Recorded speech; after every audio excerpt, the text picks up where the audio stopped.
Bonjour, je refais une vidéo en français d'une autre vidéo que je viens de faire en arabe et qui est donc destinée à ceux qui s'intéressent à l'Algérie et qui n'ont pas accès à la langue arabe.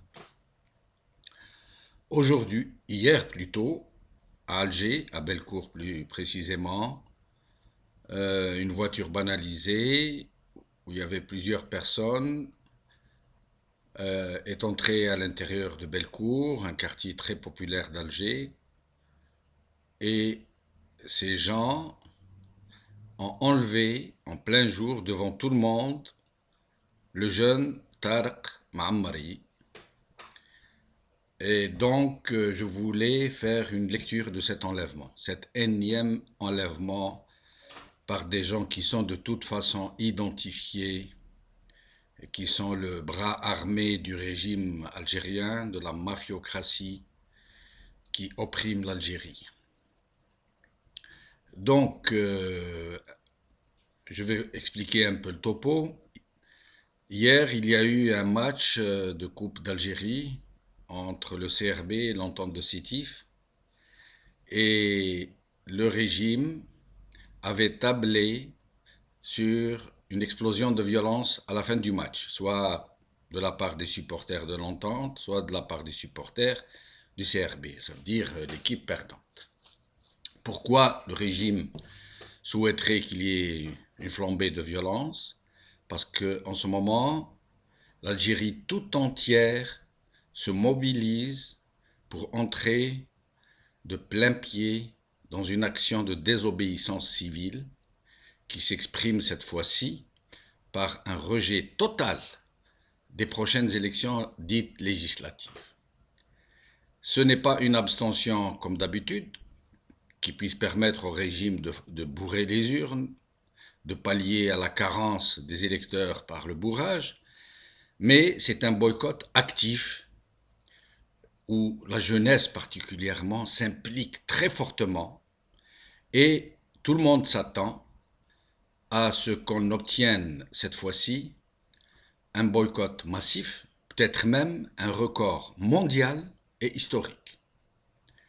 Certains tablent même sur 90% d'abstention.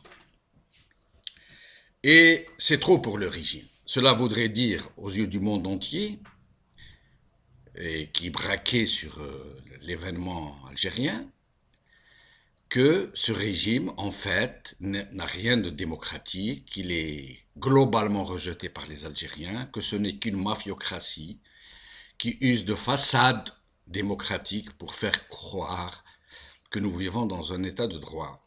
Alors qu'en fait, c'est une mafiocratie qui a assassiné, qui a manipulé la violence des années 90 pour plonger tout le pays dans un bain de sang, dont les barons sont des pillards qui ont réellement pillé l'Algérie, qui sont riches en milliards de dollars. Et donc, ce régime préférerait que les populations, comme leur habitude, s'expriment par le biais des émeutes circonscrites à des régions qui n'éclatent pas en même temps, qui tournent souvent en jacquerie, en saccage. Et donc, ça va dans le sens du régime parce que les populations sont épouvantées par ce genre d'explosion populaire qui fait régner l'insécurité, la violence et qui fait craindre surtout que le pays tout entier ne retombe dans les années de guerre contre les civils, pas de guerre civile, de guerre contre les civils des années 90 et qui se sont soldées par des centaines de milliers de morts, des millions de déplacés, des torturés, des disparus, une véritable tragédie. Et donc ce jeune Tarek Maammari, activé particulièrement parmi d'autres jeunes pour appeler les jeunes au boycott, il taguait les panneaux électoraux, il faisait des discours sur YouTube, des appels. Et donc, ils n'ont pas voulu l'arrêter, ni l'appréhender, ni même le passer en justice, qui est pourtant à leurs ordres. Et ils ont attendu hier. Pourquoi? Parce qu'ils attendaient que le quartier populaire de Bellecour s'embrase à la suite de la défaite de son équipe. Or, il ne s'est rien passé, malheureusement pour le régime qui aurait voulu que la violence explose. Et donc, qu'est-ce qu'ils font? Hier, juste après le match, ils vont arrêter ce jeune pour pousser les habitants de Bellecour à l'émeute. Et nous espérons que nos jeunes compatriotes de Bellecour ne tombent pas dans le panneau, qu'ils ne fassent pas le jeu de ces milieux occultes, chafouins, qui tirent des ficelles, parce que les jeunes de Bellecour doivent leur dire qu'ils ne sont pas des marionnettes qu'on utilise pour provoquer des flambées de violence et pour retourner cette même violence contre le peuple lui-même. Donc voilà. Mais je suis très étonné aussi de la passivité, pour ne pas dire plus, pour ne pas dire la complicité, des médias algériens qui se targuent pourtant d'être des médias libres et indépendants. Je m'étonne aussi que les ligues de droits de l'homme ne soient pas tout de suite montées au créneau.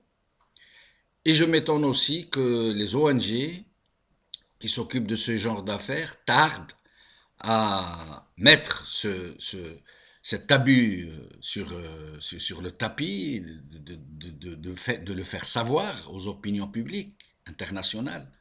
Donc voilà, ce jeune Tarq a été enlevé, de la même manière qu'a été enlevé un militant des droits de l'homme il y a quelque temps, Nordin Belmouhoub, en plein Alger, en plein jour, devant tout le monde, lequel Nordin Belmouhoub a été relâché quelques jours plus tard, puis même inquiété par la justice parce que il voulait suggérer qu'il avait fabulé, qu'il ne s'était pas fait enlever en fait.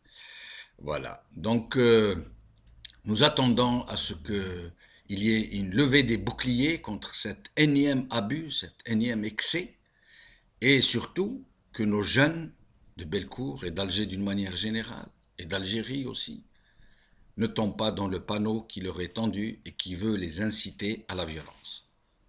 Merci beaucoup. Merci de relayer l'information. Merci. Au revoir.